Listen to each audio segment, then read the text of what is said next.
Então, estamos dando início à audiência de custódia desse domingo, dia 14 de junho de 2026. O primeiro autuado que se encontra na sala da delegacia, o senhor me ouve? Isso aí.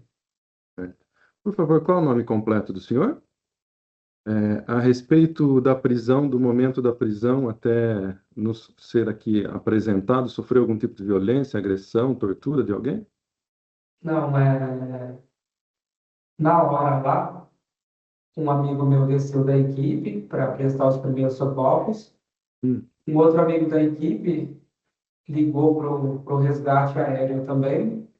E eu desci de rapel para ajudar também. Aí tinha duas enfermeiras lá, fazendo a RCP. Eu pedi se elas queriam revezar comigo. Aí elas falaram que não, que estava tranquilo. Aí na hora que a ambulância chegou para prestar o atendimento para ela, eu subi, passei no meu carro, tirei a camiseta da equipe que estava tudo suja e molhada e coloquei essa verde. Tá, a Aí, pergunta que eu fiz é, seja objetivo na resposta. No momento da prisão, até ser apresentado aqui na sala para nós, sofreu algum tipo de violência ou agressão de alguém? não, Essa é a é, resposta, tá? daí, tipo, Ah, a hora que eu voltei para cima da ponte, então, desculpa interromper o senhor, pelas normas do Conselho Nacional de Justiça, eu devo proibir que sejam discutidos os fatos, o mérito do que foi apurado, tá? sim, A audiência de custódia, ela não se presta para isso, nós não vamos discutir isso, tá bom? E por última pergunta, o senhor já foi preso ou processado anteriormente alguma vez? não, Pelo doutor promotor, tem algum esclarecimento que deseja? Não tenho nenhuma pergunta, Excelência. Obrigado. Doutora Brenda, alguma pergunta? Sem perguntas, Excelência. Muito obrigada. E por último, doutor Rafael. Excelência, ele disse que não sofreu nenhuma lesão dos policiais, sofreu alguma pressão psicológica dos policiais? então, a hora que eu retornei para a ponte, os policiais veio armado, falando que eu estava tentando fugir. Só que eu passei no meu carro, tirei a camiseta, coloquei essa verde e fui para o meio da ponte, onde os outros integrantes da equipe estavam. Mais uma vez, desculpa interromper, nós não vamos tratar dos fatos, apenas a resposta que o doutor fez a pergunta para o senhor. Não, só foi essa parte só que eles falaram que eu tentei fugir, mas não, eu estava lá o tempo todo na ponte. Tá. Doutor, algo mais? Não, Excelência, só. Obrigado. Então, vamos, por gentileza, pedir para o próximo entrar. O senhor poderia pedir ali, por gentileza, para o guarda trazer os demais colegas do senhor que aí se encontram? Eu permaneço também? Isso, permanece. Pode entrar.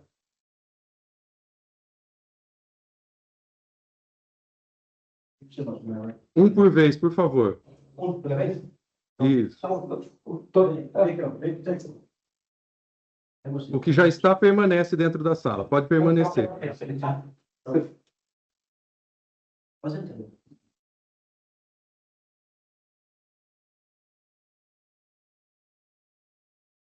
Então, bom dia. O nome completo do senhor, por favor. O senhor está aqui, então, hoje para passar por audiência de custódia. Para lhe explicar, essa audiência de custódia, ela tem por objetivo apenas aferir a legalidade da prisão e deliberar se os senhores continuam presos ou serão soltos, tá certo?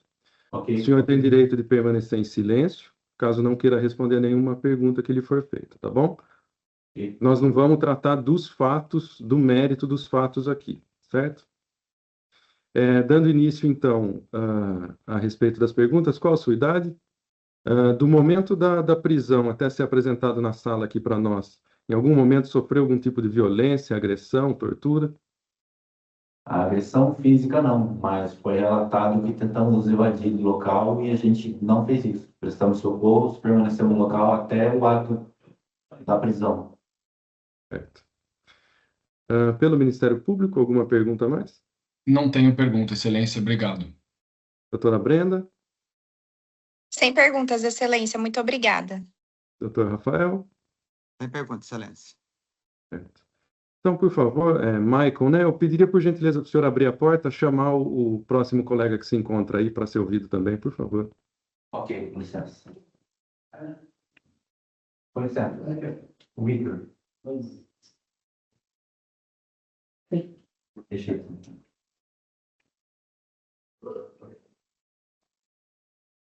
Yeah. O senhor vai ser ouvido agora, então, nessa audiência de custódia, que tem por objetivo apenas aferir a legalidade ou não da prisão em flagrante do senhor e deliberar a respeito da manutenção dela ou concessão de liberdade provisória, tá bem? O senhor tem direito de permanecer em silêncio caso não queira responder a nenhuma pergunta que lhe for feita. Inicialmente, qual a sua idade? A respeito da prisão, do momento da prisão até chegar aqui nessa audiência conosco, sofreu algum tipo de pressão, violência, agressão, tortura por parte de alguém? Agressão não, mas tipo, houve uma pressão depois do acontecido, que nós descemos correndo para prestar os primeiros socorros da vítima. Aí, nesse momento, nós estávamos lá com a vítima aguardando o resgate. Eu, particularmente, com o meu celular, reforcei, liguei novamente para a SAMU para saber onde eles estavam, se eles estavam chegando. Deixa eu perguntar, desculpe interromper, a pressão foi exercida por quem? Essa é a resposta que eu preciso. Sim. Na hora que nós subimos de volta para a ponte, os policiais já estavam dando voz de prisão para nós, dizendo que a gente estava querendo fugir, algo desse tipo, que nunca aconteceu. Nós ficamos lá até o último momento que nós realmente podia. Que depois chegou o resgate, nós se afastamos e subimos de volta para a ponte, para ficar junto com a equipe. E nesse momento, estavam dando voz de prisão, com uma arma apontada para a gente, como se a gente fosse bandido lá no algo do tipo. Pelo Ministério Público, doutor promotor Henrique, tem alguma pergunta? Não tenho, excelência, obrigado. Pela defesa, doutora Brenda. Tem perguntas, excelência, muito obrigada. E doutor Rafael.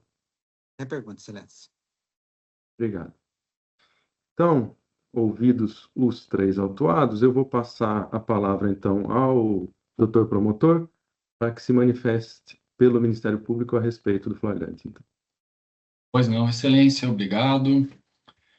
Excelência, trata-se de audiência de custódia, os três já qualificados nos autos, em razão da prática do crime de homicídio consumado, crime este que foi praticado na modalidade de dolo eventual, e que, na ocasião de ontem, teve como vítima a jovem Maria Eduarda Rodrigues de Freitas, de 21 anos de idade. De início, verifica-se a regularidade da prisão.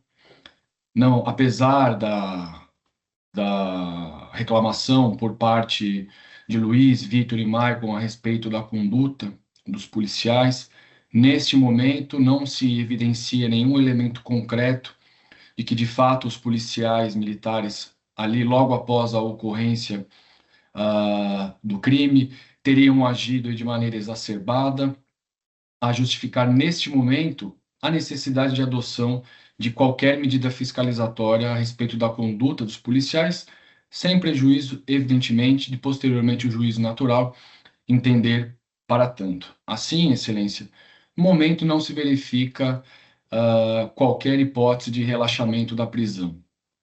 Quanto ao crime de homicídio, os indícios de autoria são mais do que seguros nos autos, foram ouvidos perante a autoridade policial e confessaram que os três ali eram as pessoas responsáveis ali pela fiscalização, conferência, preparo da vítima Maria Eduarda, que foi arremessada por dois deles, enquanto um estava ali visualmente fiscalizando o arremesso da jovem.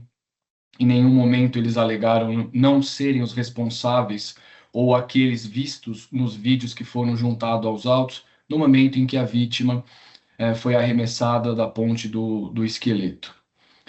A materialidade do crime, excelência, também está devidamente comprovada nos autos. Aqui o auto de exibição e apreensão de folhas 78 e 79, onde ali o comprovante de pagamento do salto realizado pela vítima Maria Eduarda, a constatação de óbito da vítima, as folhas 85, fotografias de folhas 86, e especialmente os vídeos dos links constantes às páginas 82, 84 dos autos, onde ali é bastante esclarecedor a conduta praticada por cada um dos presos e especialmente a gravidade. entende o Ministério Público que a gravidade demonstrada e a conduta aqui vai muito além da imprudência ou da negligência em relação aos 3 presos. A atividade por si só, ela já se mostra como uma atividade de alto risco, que evidentemente exigiria ao menos autorização ou a demonstração de qualificação técnica por parte dos presos e dos demais envolvidos, o que não se verifica nos autos. Luiz, Vitor e Maicon disseram aqui que exercem atividades diversas, como auxiliar de produção, autônomo, pintor. A morte foi ocasionada durante o exercício de uma atividade em que eles faziam com recebimento de valor, o que exigiria aqui, sim, um maior controle e fiscalização dos mecanismos de segurança utilizados para a prática esportiva. E aqui, ao contrário, Excelência, verifica-se que não houve a adoção de qualquer mecanismo de fiscalização ou de segurança por parte dos 3 envolvidos. Aqui não se verifica uma falha no equipamento, uma falha na corda, na estrutura que deveria segurar a pessoa a ser arremessada.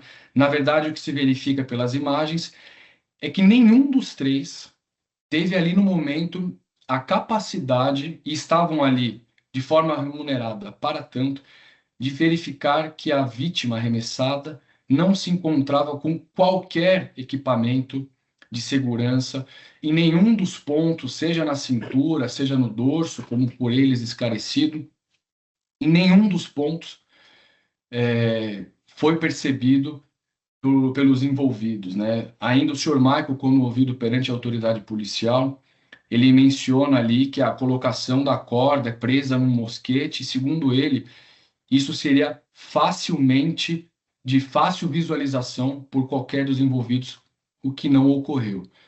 Então, aqui entende o Ministério Público que não há que se falar em acidente ou conduta praticada mediante culpa. Aqui há bem caracterizada a conduta praticada com dolo eventual, seja pela atividade de risco, seja porque ali no local não havia qualquer tipo de autorização, e seja pela existência, conforme se verifica do relato do inquérito policial, da ocorrência de outras condutas graves ali, né, naquele mesmo local, o que evidencia que os 3, ao menos os 3, assumiram o risco do evento morte, o que de fato ocorreu.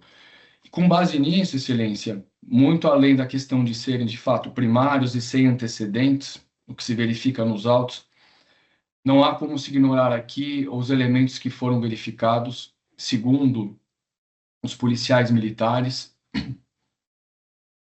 2 dos indivíduos foram abordados pelos policiais na parte de baixo da plataforma onde se encontrava a vítima. Segundo os policiais, logo após a identificação de ambos, 2 deles saíram ali, segundo os policiais, em fuga pela área verde, quando então foram abordados somente na parte superior da plataforma. 2 deles, inclusive, assumidamente perante a autoridade policial, no entender do Ministério Público, sem qualquer justificativa, especialmente diante do ocorrido, trocaram de roupa ao serem abordados num segundo momento na parte superior da plataforma, o que evidentemente poderia ali dificultar a identificação por parte dos policiais.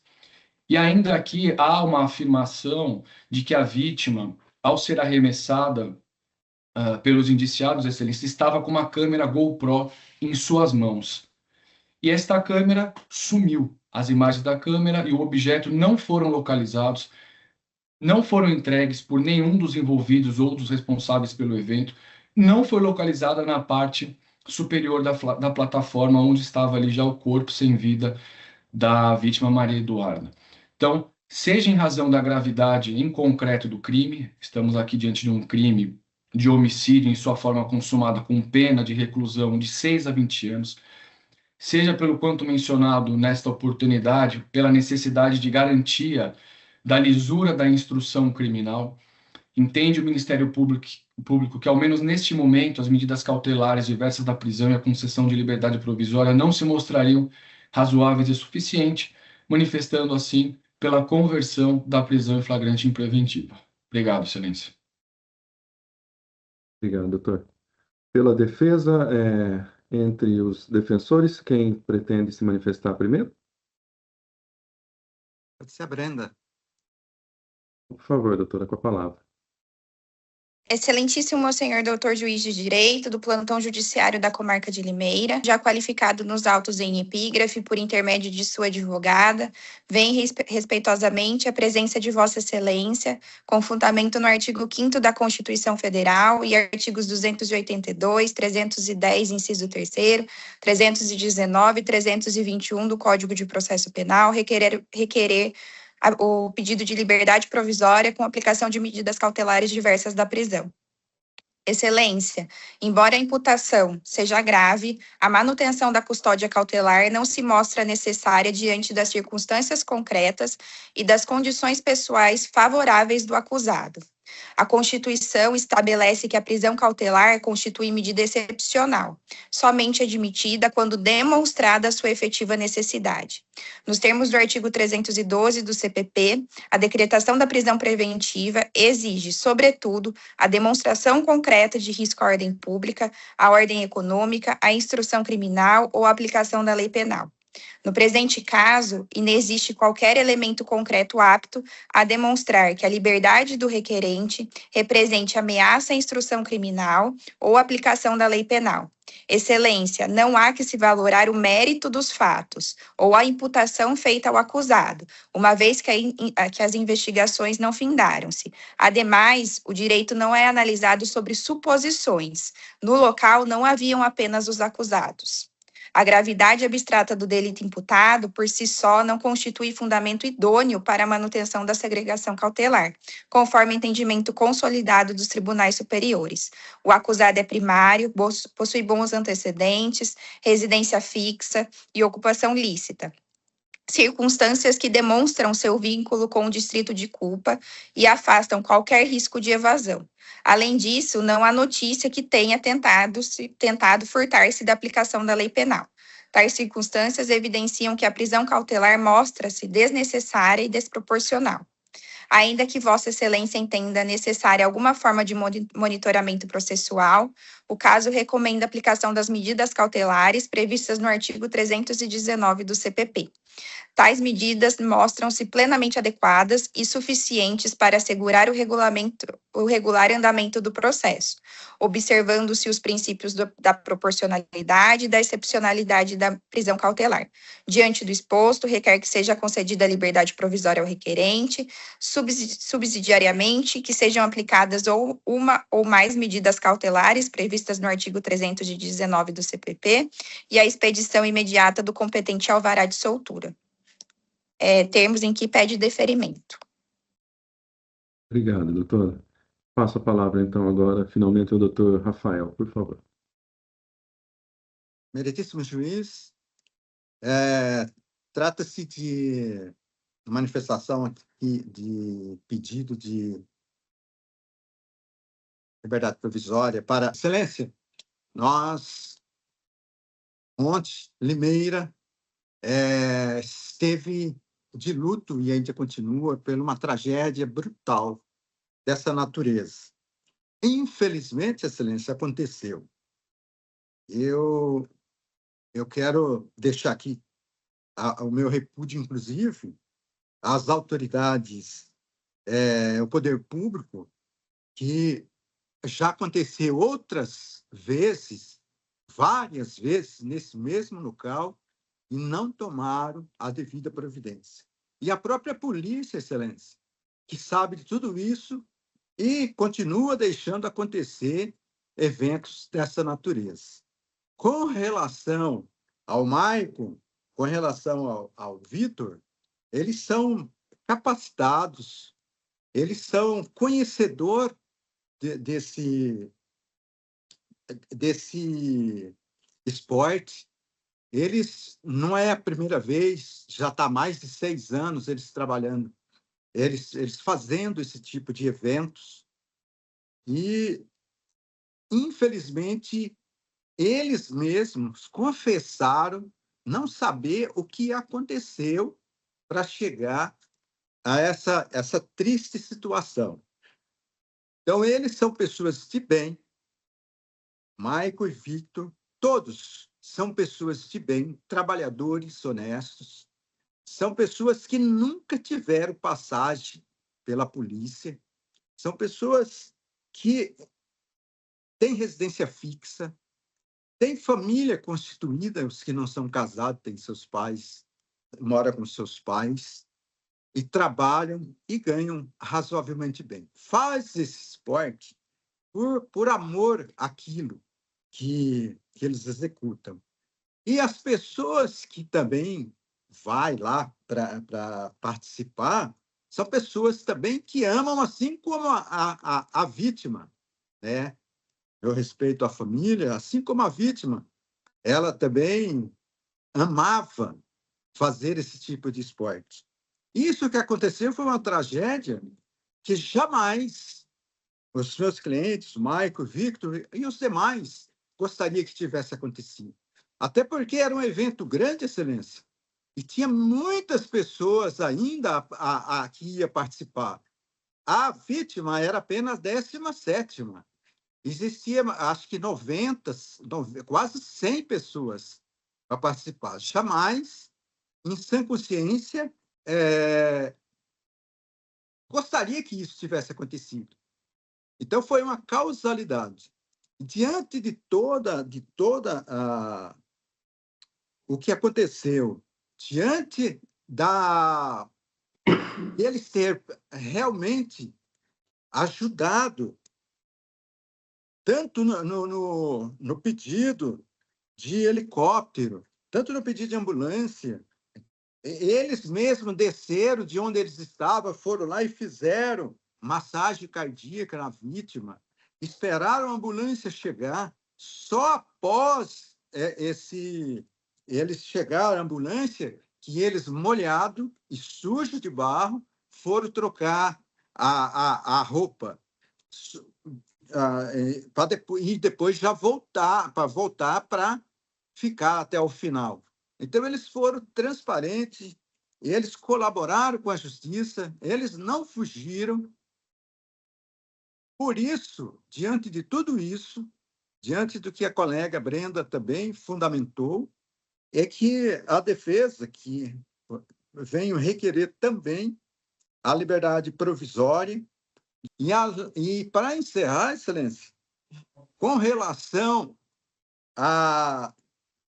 os policiais não agiram com lesões físicas com relação a ele, mas mentiram em dizer que eles estavam fugindo no mato. E teve que vir helicóptero para procurar eles no mato. Eles incitaram a população até atentar contra a vida dos acusados. Então, psicologicamente, é uma agressão maior do que uma lesão corporal, porque eles poderiam até também perder a vida por esse motivo. Então, diante disso, eu requeiro a Vossa Excelência que se digne conceder a liberdade provisória a eles com as medidas que Vossa Excelência entender necessária para que seja cumprido a lei penal. Muito obrigado, Excelência. Obrigado, Tefal. Então, seguimos agora, uma vez manifestados tanto o Ministério Público quanto os defensores.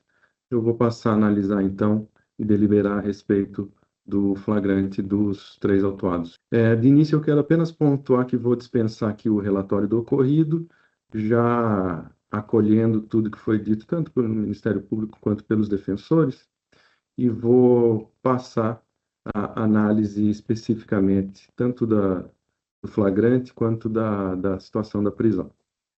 Nesse sentido, então, peço vênia para leitura da minha decisão. O flagrante está formal e materialmente em ordem, não se cuidando de hipótese, portanto, de relaxamento da prisão na forma do artigo 310, inciso 1. Reforço que foram observados todos os requisitos exigidos em lei, ou seja, ouvido condutor, testemunhas, pedido recibo de entrega de presa, feitos interrogatórios, pedido nota de culpa, etc.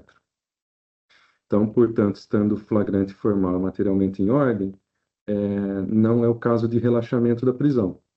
No que diz respeito à arguição de pressão psicológica sofrida, é importante consignar que não houve qualquer notícia de que eles tenham sido agredidos fisicamente.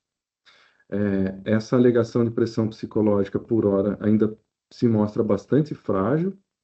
Ela não foi aduzida também em solo policial, apenas aqui na audiência de custódia, e, por hora, não encontra amparo em nenhum elemento concreto que, de fato, os policiais militares teriam agido de maneira exacerbada a justificar, nesse momento, a adoção da medida fiscalizatória e da conduta dos policiais. Sem prejuízo, contudo, evidentemente, de nova apreciação e deliberação pelo juízo natural, uma vez reunidos os melhores elementos para tanto, ao longo da instrução processual. Feita essa análise, então, no mérito, descendo ao mérito aqui do cabimento ou não da prisão preventiva, de partida eu quero consignar, e entendo importante ao caso concreto, e a autoridade policial classificou a conduta como homicídio doloso na modalidade de dolo eventual, que seria o 121 caput, combinado com o 18, inciso 1, ambos do Código Penal. E, nesse passo, eu verifico que a qualificação se mostra, ao menos nesse momento de cognição sumária, adequada e acertada à vista dos elementos coligidos. O dolo eventual ocorre quando o agente assume o risco de produzir o resultado lesivo, ainda que não o deseje diretamente. No caso concreto, os indícios apontam que os autuados não adotaram as cautelas mínimas e indispensáveis para a realização de uma atividade intrinsecamente perigosa que envolvia arremessar pessoas de uma altura de mais de 30 metros. O procedimento padrão para o salto, conforme revelado nos interrogatórios, exigia a colocação de uma corda de segurança no peitoral da vítima antes do arremesso, seguida de dupla checagem pelos operadores. No entanto, a filmagem testemunhal demonstrou de forma cristalina que a vítima foi arremessada sem qualquer corda de proteção caindo em queda livre. Conhecidos como os responsáveis diretos pela colocação da corda naquele salto, não conseguiram explicar a omissão. Afirmaram não se recordar do ocorrido, o que por si só evidencia, então, a grave falha no protocolo de segurança. O autuado Vitor, por sua vez, embora chamado apenas para auxiliar no arremesso, também não verificou a condição de segurança da vítima antes de participar do lançamento. A previsibilidade do resultado era elevada. O local, denominado Ponte do Esqueleto, já possuía histórico de graves ocorrências, inclusive com resultado morte, conforme se constata do auto de prisão e da documentação juntada aos autos. A atividade de salto em ponte sem regulamentação formal, ou seja, CNPJ, autorização municipal ou de outras autoridades, conforme admitido pelo próprio autuado, exige rigor absoluto na observância de protocolos de segurança. Conforme se extrai dos interrogatórios dos próprios autuados e dos demais detidos para averiguação, é possível verificar que, apesar da exploração comercial dos serviços, o grupo não detinha nenhum padrão ou protocolo de gerenciamento dos riscos da operação que praticavam. Dever este que se impunha por normas da ABNT e ISO, e aqui cito normas 21101, 21102 e 21103, para a prática de esportes e turismo de aventura e atividades de risco. Colhe-se claramente pelos vídeos que não foram realizados protocolos básicos, como dupla checagem, validações cruzadas verbais em voz alta, instrução técnica ao usuário saltador. Esses elementos objetivos e aferíveis em concreto são suficientes para, ao menos nessa fase de cognição sumária, concluir-se não apenas por um mero evento culposo, mas verdadeiramente de um crime doloso na sua forma eventual. Porque não se pode aquecer que, numa atividade de extremo perigo como esta praticada, rope jump, os lançadores responsáveis pela colocação das cordas e demais equipamentos não tenham assumido o risco da ocorrência ao simplesmente atirarem a vítima sem qualquer verificação prévia de segurança. Ao deixar de conectar a corda de segurança, equipamento essencial para evitar a morte, e ao não realizar qualquer checagem obrigatória antes do arremesso, os autuados assumiram deliberadamente o risco de que a vítima caísse em queda livre e viesse a óbito. O resultado morte que efetivamente ocorreu não foi um mero acidente, mas a concretização do risco que eles voluntariamente criaram e aceitaram correr. Importante destacar nesse cenário que, na forma do artigo 13, parágrafo 2º do Código Penal, a omissão dos agentes se revela penalmente relevante no caso, quando podiam e deviam agir para evitar o resultado, seja porque assumiram o risco de impedir esse resultado, seja porque o criaram.